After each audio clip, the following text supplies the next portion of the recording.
team from SHIELD, testing us every few days to make sure that we are safe to be with our friends in the Capitol.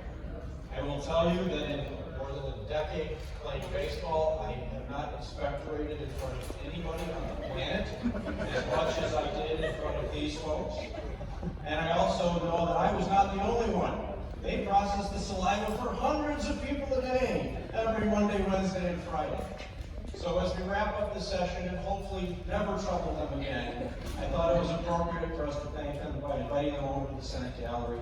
So with us today are Kevin Mayer, Sean McGee, Andy Ellis, Ya Kwache, Sue Lee, Natasha Roy, and Elizabeth Badness. I want to thank you, and I'm sure the entire Senate wants to join me in thanking you for your service.